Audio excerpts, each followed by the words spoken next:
चंदनाचे हात पाय हे चंदन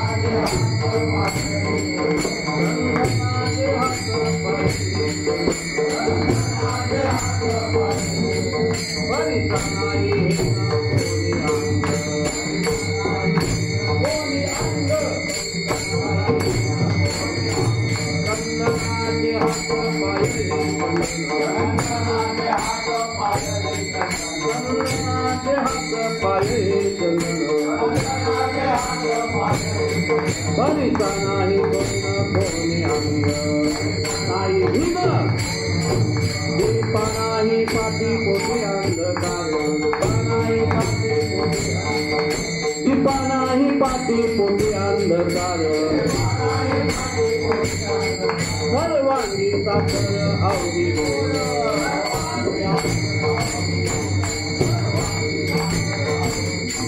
तुका म्हणे कैसा सज्जनापासून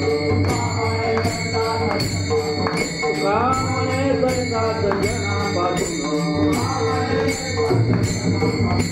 हातावर गुण देना हातावर गुण चंदनाचे हात पाय चंदनाचे हात पाय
चंदनाचे हात पाय हे चंदन चंदनाचे हात पाय हे चंदन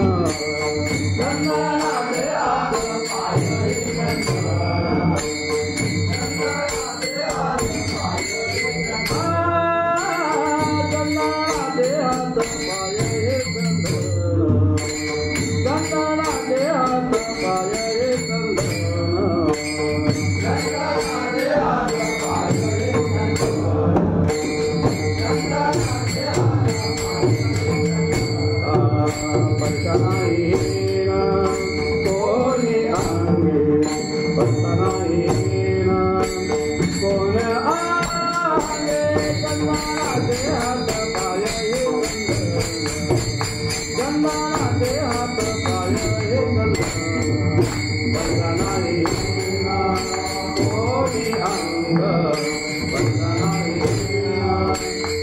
चंदनाचे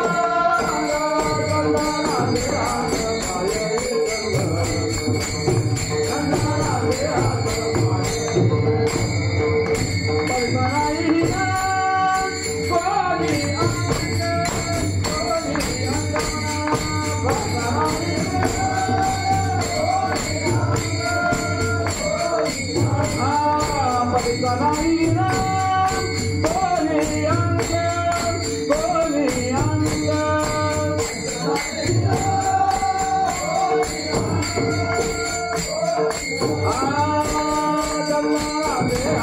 पाय हे चंदनाचे हात पाय हे चंदन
चंदनाचे हात पाय ही चंदन, परिसा नाही न कोणी अंग, दीपा नाही पाठी बोटी अंधकार, सर्वांगी साखर अवघी गोड. तुका म्हणे तैसा सज्जनापासून, तुका म्हणे तैसा सज्जनापासून, पाहता गुण मिळे निजना. चंदनाचे हात पाय ही चंदन, परिसा नाही न कोणी अंग. पंढरीच्या देवराया मस्तक आहे तुझ्या पाया, मस्तक आहे तुझे पाया, दंडवत तुझे पाया. पंढरीच्या देवराया दंडवत तुझे पाया, दंडवत तुझे पाया, दंडवत तुझे पाया. पंढरीच्या देवराया, पंढरीच्या देवराया, पंढरीच्या देवराया, पंढरीच्या देवराया, दंडवत तुझे पाया, दंडवत तुझे पाया, दंडवत तुझे पाया. पंढरीच्या देवराया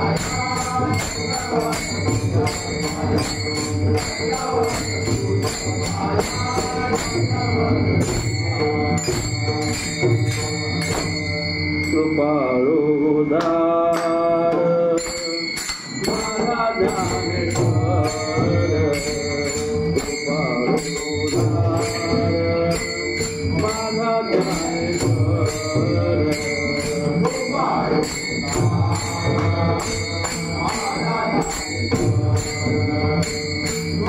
कृपाळू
दंडवत तुझे पाया कृपाळू उदार माझा ज्ञानेश्वर तया वारंवार नमस्कार नमो सद्गुरु कृपया ज्ञानदीपा नमो सद्गुरु सचितानंद रूपा नमो सद्गुरु भक्त कल्याण मूर्ती नमो सद्गुरु भास्करणा पूर्ण कीर्ती सेवे लागे सेवक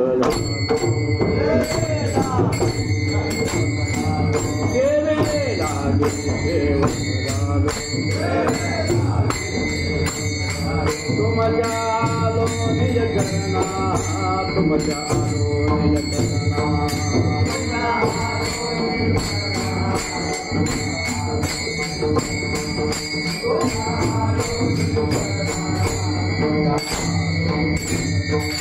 तेरे लागी सेवक जालो तुम जालो निज करना तुम जालो निज करना तुम जालो निज करना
सेवक झालो तुमच्या वेतना अहो स्वामी तुझ्या देवा न करावा अरे चंदनाचे हात पाय चंदन परेशानाही कोणी नांग दीपानाही पाठी पोटी अंधकार सर्वांगी सागर अवघे गोड तुका म्हणे तैसा सज्जनापासून पाहता गुण मिळते नाथ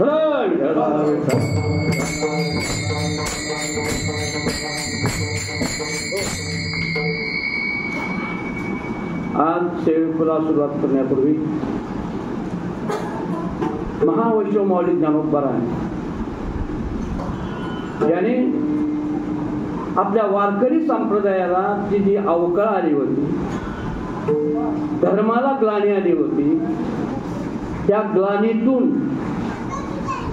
उभारी देण्याचं काम माऊली ज्ञानोबाने केलेलं आहे. म्हणून जगाची माऊली म्हणतो त्यांना आपण. मा म्हणजे मानवता, उ म्हणजे उदारता, नी म्हणजे लेनता, म्हणजेच माऊली.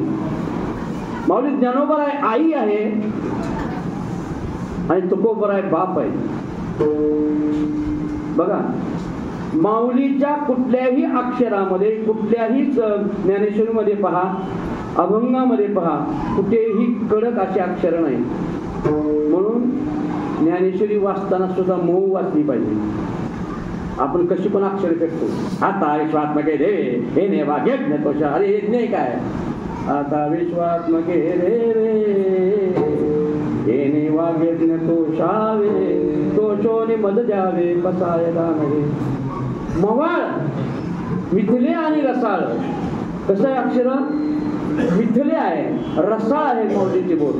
आणि तुकोबरायचे कारण काय बघा, तुम्हाला बघायचे असेल, आळंदीला तुम्ही गेला असेल, आळंदीला तुम्हाला 2 दिवस 4 दिवस 5 दिवस 6 दिवस राहू वाटेल, पण देऊला जावा, तुम्हाला देऊला 1 दिवस मुक्काम करू वाटणार नाही. देऊला 1 दिवस सुद्धा मुक्काम करू वाटणार. कारण कडकडीत जळजळीत वैराग्याचं तुकोबरायचं होतं. पण तुकोबरायची भाषा बघा, किती सांगू तरी नाही, किती बटकीचे पुढे सुंदरीचे रडते. हे तुकोबरायची भाषा आहे, पण माऊलीची भाषा नाही. म्हणून माऊली ज्ञानोबा यांचा 728वा समाधी सोहळा यावर्षी संपन्न होत आहे आपल्या वारकरी संप्रदायाप्रमाणे. आज दुपारी 12 नंतर माऊलीचा समाधी सोहळा त्या ठिकाणी संपन्न झाला आणि आपल्या नियमाप्रमाणे आपण संध्याकाळी त्या ठिकाणी सेवा करतो. आणि सेवेसाठी घेतलेला अभंग फार मोठा आहे, फार गहन आहे, गुह्यार्थ आहे, लक्षार्थ आहे. त्याच्यामध्ये वेळ आहे फक्त अर्धा तास. तुम्ही म्हणाल माऊलीचा अभंग आहे काय, पुण्यतिथी आहे, माऊलीचा समाधी सोहळा आहे आणि अभंग कुठला तुम्ही घेतला? बघा, या अभंगात कुठेही संतांचं नाव नाही आहे का? या अभंगाला ध्रुवपद नाही, या अभंगाला ध्रुवपद नाही. काय काय अभंग असे आहेत की त्याला ध्रुवपद असतं. उदाहरणार्थ श्री गुरु सारखा असता पाठीरा का इतराचा लेखा कोण करी, राज्याची कांता काय भीक मागे मनाची या जोगे सिद्धी पाय, कल्पतोरली जो कोणी बैसला काय म्हणे त्याला सांगूचा श्री गुरु सारखा असता पाठीरा, ज्ञानदेव म्हणे तरुण आता उद्दलो गुरु श्री गुरु सारखा असता पाठीरा. याला हे ध्रुवपद पहिलेच लागतं. तसं काय वाणू आता नपुरे ही वाणी मस्तकचरणी हे संत बरोबर तुम्ही नेहमी म्हणता. तुम्ही ध्रुवपद दुसरं लावता, ते ध्रुवपद दुसरं नाही, पहिलंच लावायचं. कारण ते ध्रुवपद सगळीकडे फिरलं पाहिजे. प्रत्येक कडव्याला प्रत्येक चरणाला त्या ध्रुवपदाचा अर्थ झाला पाहिजे. तसं या अभंगामध्ये 3 चरणाचा अभंग आहे आणि 3 चरणामध्ये 4 उदाहरणं या ठिकाणी तुकोबाराने दिलेली आहेत. संताबद्ध संतांचं वर्णन नाही, पण अदृश्य दर्शने संतांची, या अदृश्य रीतीने संतांचंच वर्णन या ठिकाणी केलेलं आहे. तुकोबारा काय म्हणतात? चंदनाचे हात पायही चंदन, परशानाही न कोणी अंग, टिपा नाही पाठी पोटी अंधकार, सर्वांनी साखर अवघी गोड. 1 नंबर चंदन, 2 नंबर परीस आणि 3 नंबर दीप आणि 4 नंबर साखर. हे 4 उदाहरणं दिले. आता हे 4 उदाहरणं संतांसाठी दिले. आपण संतपर अभंग वाचतो, ऐकतो, बोलतो, गातो. त्यामध्ये बघा लोह परिसाची नसावी उपमा, सद्गुरु महिमा आगातची, तो का म्हणे गुण चंदनाची अंगी आणि तसे तुम्ही जगी संतजन. मग ह्या ज्या उपमा आहेत अदृश्य जर रीतीने लक्षात जर काढायला गेलो तर ह्या उपमा सुद्धा त्या ठिकाणी तुकोबरायला कमी वाटल्या. त्याच्या 4 उपमा आहेत ना, त्याच्यामध्ये काहीतरी दोष आहे. बघा, चंदन पहिला आपण घेऊयात. नंबर 1 चंदन. चंदन जे आहे हे चंदन ज्या ठिकाणी असतं त्या ठिकाणी चंदनाचा परिसर संपूर्ण त्या सुगंधित जागृत असतो.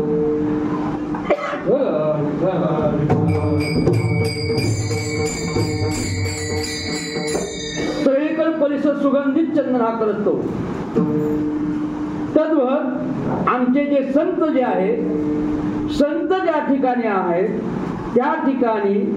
त्या ठिकाणापासून जर परिसर आहे नवे नवे तर उभारीला ध्वज दिही लोका, उभारीला ध्वज दिही लोका, आय दिशा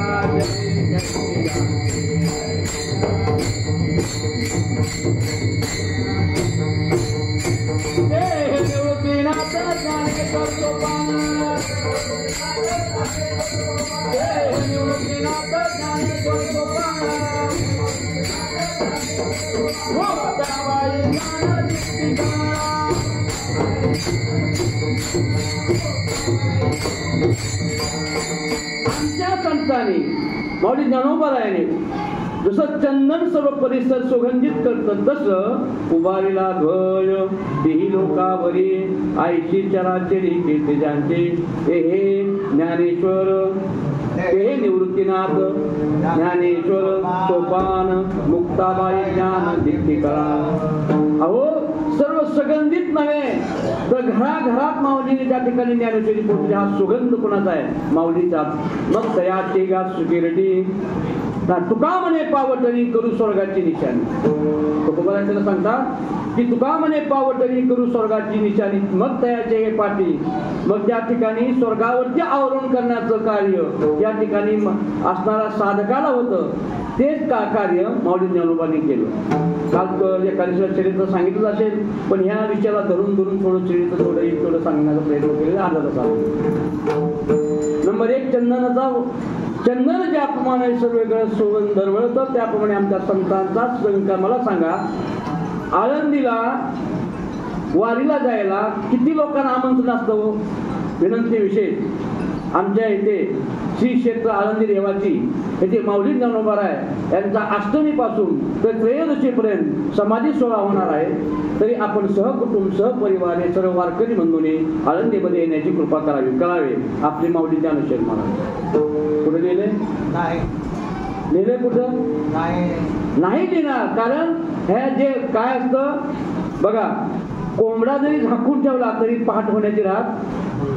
तसं आमच्या संतांचं वर्णन संतांनीच करावं. तुकोबारायांनी संतांचं वर्णन करावं. त्याप्रमाणे तुकोबारायचं आपलं चंदनाचा सुगंध त्याप्रमाणे सर्व ठिकाणी होतो. नंबर 1. नंबर 2, थोडं पटकन जातो मी. नंबर 2 आहे चंदन ज्या ठिकाणी रात उगवतं, ज्या ठिकाणी असतं, त्याच्या सानिध्यात असणारी सर्व झाडं चंदनमय होतात. बरोबर आहे? चंदनाची सानिध्यात असणारी सर्व झाडं चंदनमय होतात. बघा आता संतांचा बघा, संतांच्या सानिध्यात कोण? सच्चिदानंद बाबा. शेके 12चे 72 टीका केली ज्ञानेश्वरे. श्री सच्चिदानंद बाबा दरे लेखकू झाला. सच्चिदानंद बाबा तो प्रेत निघालं होतं. तेव्हा विचारलं काय कोण आहे? नाही, नाव काय? सच्चिदानंद. आपण सच्चिदानंद गेले कसे? माऊली ज्ञानोबाने कृपा कटाक्ष न्यारे आपल्या पदी बैसविले. कृपा कटाक्षाने भगवान माऊली ज्ञानोबाने त्यांच्याकडे पाहिलं आणि पाहिल्याबरोबर चैतन्य सच्चिदानंद बाबा उठून बसले आणि त्याच सच्चिदानंद बाबा करवी माऊली ज्ञानोबाने ज्ञानेश्वरी घेऊन गेले. का? तर संतांच्या सानिध्यात गेल्यामुळं. जसं चंदनाच्या सानिध्यामध्ये गेल्यानंतर सर्व झाडं चंदनमय होतात, तद्वत संतांच्या सानिध्यामध्ये गेल्यानंतर चंदनाने भोरे व्यापिली या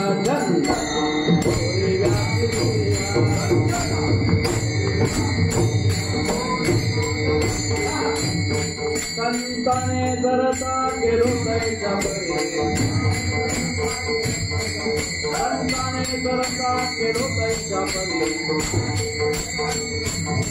संताने भोरे व्यापिली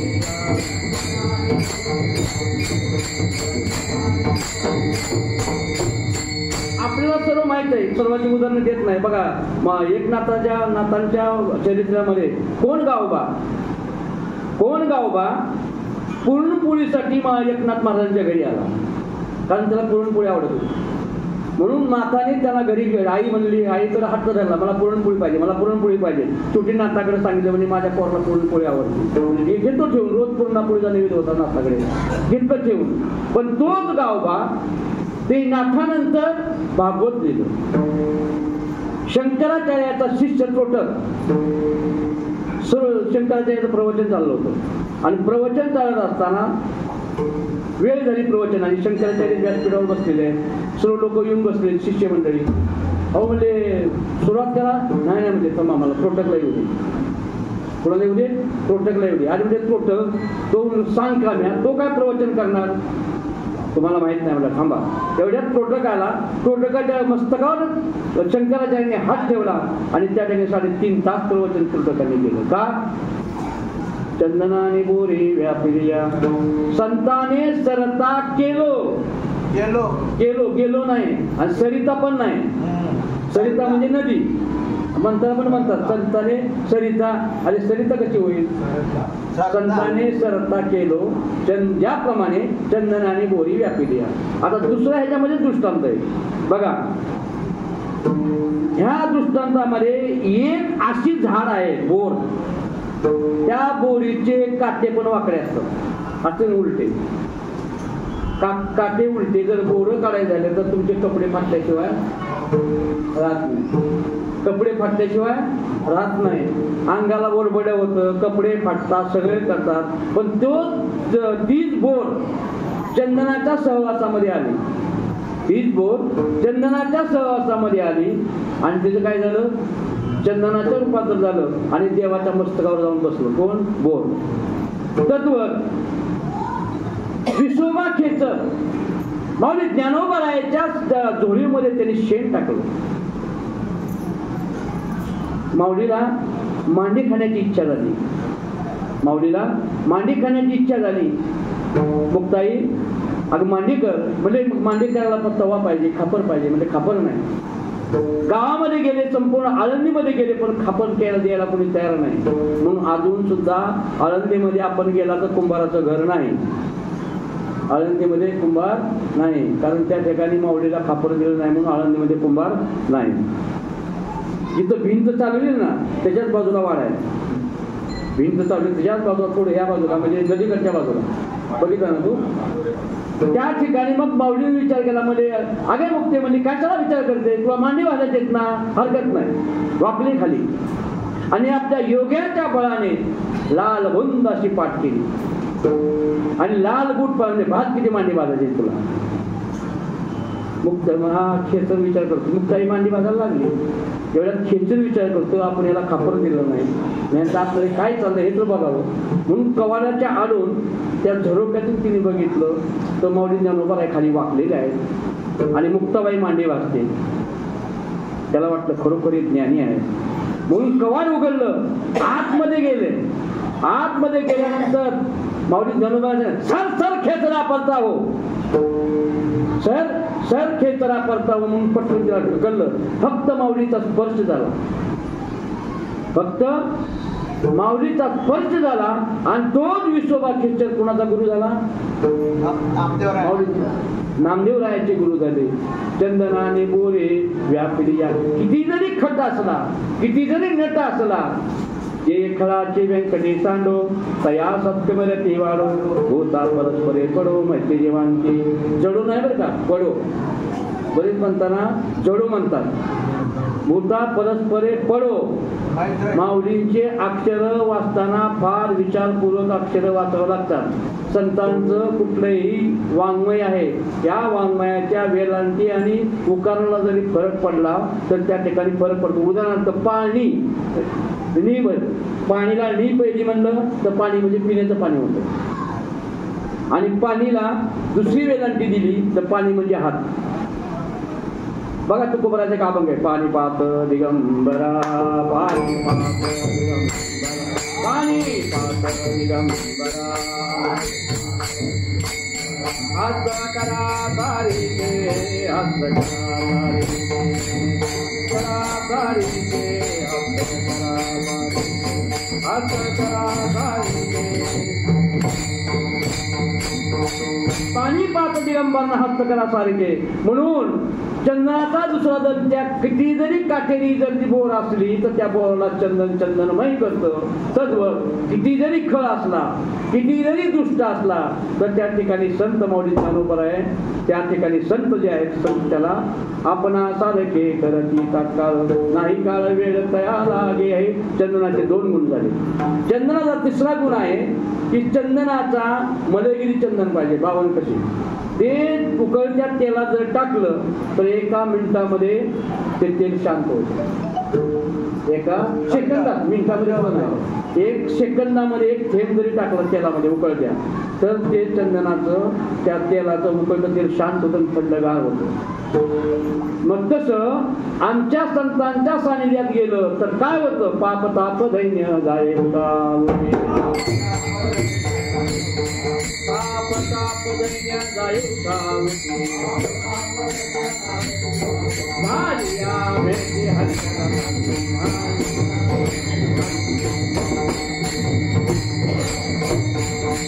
पाप जात, ताप जात आणि दैन्य जात. मग काय येतं? भुक्ती मुक्ती हेची फुकाटीसाठी कुणी ते याकडे पाहिन पाहिरे.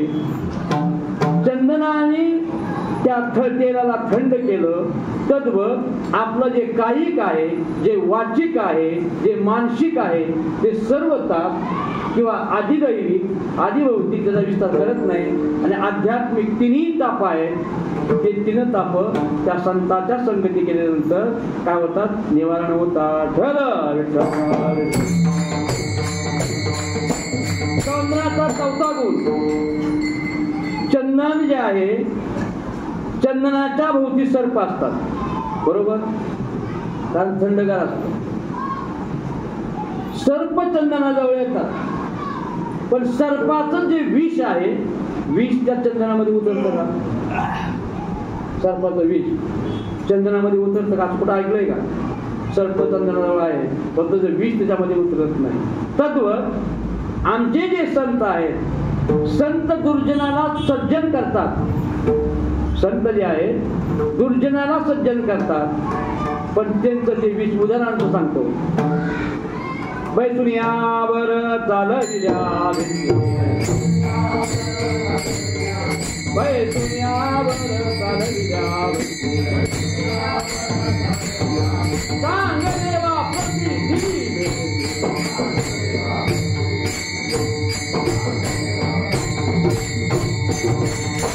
चांगदेवाला चरित्र आपल्याला सर्वांना माहित आहे. 6 महिने समाधी लावायचे, 6 महिने नंतर समाधी उघडायचे.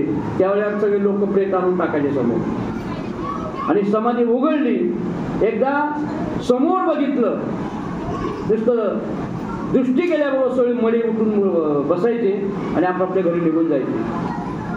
आमचे निवृत्तीनाथ माऊली ज्ञानोबराज, सोपान काका आणि मुक्ताबाई हे त्या रस्त्याने निघाले होते. आणि हा बाबा बापूला समाधी गेली आणि बघितलं सगळे प्रेत बस त्या ठिकाणी पडलेले आहेत. मुक्ताबाई म्हणजे एकदम फटकल बोलण्याची. अरे म्हणजे काय आहे, लोकांना विचारलं, म्हणजे काय आहे, सगळे नातेवाईक आले, काय आहे, काय नाही म्हणले, हे चांगदेव महाराज आहेत, यांनी समाधी लावलेली आहे, हे समाधीतून जेव्हा उतरतील नुसतं बघितलं की प्रेत उठून बसणार. हो म्हणले. मग काय केलं मुक्ताबाईने, ते कुत्रं पडलं होतं मेलेलं, त्या कुत्र्याला पाय लावला आणि एका पायाने फटकन त्या प्रेतावर टाकल्यास फटाफट उठून बसले, गेले आपापल्या घरी. चांगदेवाने उघडून बघितलं, कोणच प्रेत नाही, म्हणजे कोण मेले नाही काय, अरे इथे कोण मेलं नाही काय. मग समजलं, कोणी सांगितलं की 4 पोरं आले होते, त्यात एक 6-7 वर्षाची पोरगी मुक्ता होती छोटीशी, तिने पाय लावला, कुत्र्याला जेवण केलं, कुत्र्याच्यावर पडलं आणि त्याबरोबर सगळे लोक प्रेत उठून बसले. कोण असेल? मग आता निरोप पाठवला त्यांनी, पण आता निरोप द्यायचा, भेटायला जायचे चांगदेवाला. मग त्यांच्यामध्ये दुर्गुण कुठला होता? अहंकार हा दुर्गुण होता चांगदेवाच्या ठिकाणी.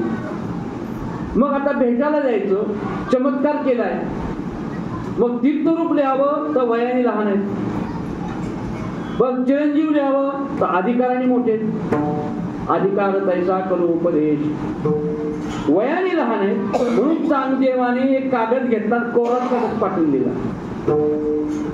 नाताने बघितला, माऊली ज्ञानोबरायाने बघितला, सोपान काकाने बघितला आणि मुक्ताबाईने बघितला. मुक्ताईने पुढे बघितलं, मागं बघितलं. अरे चांग्या, 1400 वर्षाचे 1400 वर्षाचे देऊनी सांग देव लागती चरणाची.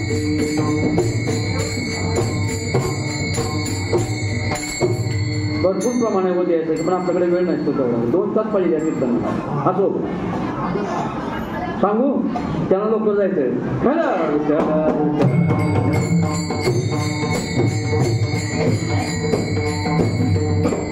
अरे चांगल्या, तू कोराचे कोरा 1400 वर्ष तू तप केलं त्या तप्ती तापी नदीच्या तीरावर. मग आता भेटायला येते, ह्याला वाटतं एवढी पोर आहेत ना, आपण आपला रुबाब दाखवा. काय करावा? रुबाब दाखवा. म्हणून वाघावर बसले, हातात सापाचा चाबूक केला आणि निघाले. त्यावेळी सकाळची वेळ होती. निवृत्तीनाथ माऊली ज्ञानोबराय आणि सोपान काका आपली दात घासत बसले. निरोप आला, चांगदेव समोर येत आहेत. माऊली कशावर बसलाय? वाघावर बसलेले आहेत. कशावर बसले? वाघावर बसलेले. हातात काय म्हणजे साप, विषारी जो साप आहे त्याचा म्हणजे हातामध्ये चाबूक आहे. असं का म्हणजे चांगल्या तुझे अजून म्हणजे अहंकार गेला नाही. 1400 वर्ष पद केलं ना, पण तुझा अजून अहंकार गेलेला नाही. मग त्या भिंतीला फक्त आज्ञा केली, बैसोनियावरी चालविल्या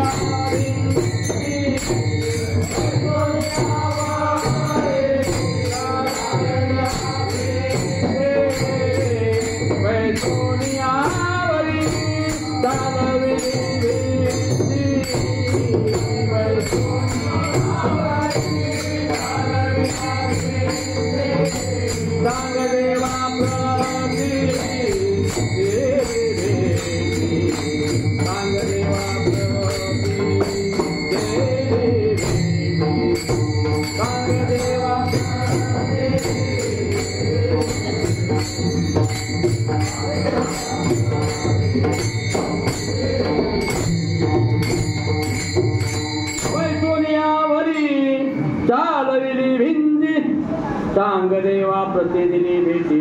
चांगदेवाचा अहंकार संपला. चांगदेव 65 म्हणून ओव्या सांगितल्या, पाठवून दिला. म्हणून दुर्जनाला सुद्धा सगुण करण्याची, सज्जन करण्याची ताकद कोणाकडे आहे? आमच्या संताकडे आहे. म्हणून तेच जो दुर्जन संतांच्या संगतीमध्ये आल्यानंतर त्या दुर्जनाचा गुण संतांना लागत नाही. हा संतांचा 4था गुण आहे. अजून 5-6 गुण आहेत, तेवढे मी सांगत नाही. पण तुकोबरायाला त्या ठिकाणी चंदनाचे जरी गुण असले तर काही अवगुण त्यांना दिसले. म्हणून तुकोबराय तिथून निघाले आणि परिसाकडे गेले. परिसाकडे नाही, परिसाकडे. बघा अक्षर बघा कसे. कुठे गेले? परिसाकडं. आणि विचारलं, अरे परिसा तुझ्या अंगात काय गुण आहे? म्हणजे लोखंडाला सोनं लावलं काय होतं? 52 कशी सोनं होतं. लोखंडाला जर ते परीस लावला तर काय होतं? सोनं होतं. मग त्याला विचारलं, मग आम्ही म्हणजे पितळचे जातो आणतो, तिथं सोनं होईल का? म्हणजे परिसा भागवतच्या ठिकाणी कथा आहे, ते सांगायची काय गरज नाही. आपल्याला फक्त माऊली ज्ञानोबा याचा विचार करायचा. म्हणजे परीस सुद्धा त्या ठिकाणी तुकोबरायला कमी पडला. म्हणून तुकोबराय परत दीपाकडे गेले. दीपा नाही पाठी, पोटी अंधकार, सर्वांगी साखर अवघी गोड. आणि दीपाला विचारलं, बघा दीप कसा आहे? देवा म्हणजे पहिले आणा, देवा तुमचा कंदील आणा, तुमची चिमणी आणा. पहिली रात्री घालून लावायचे ना, कुठे ठेवायचे ते?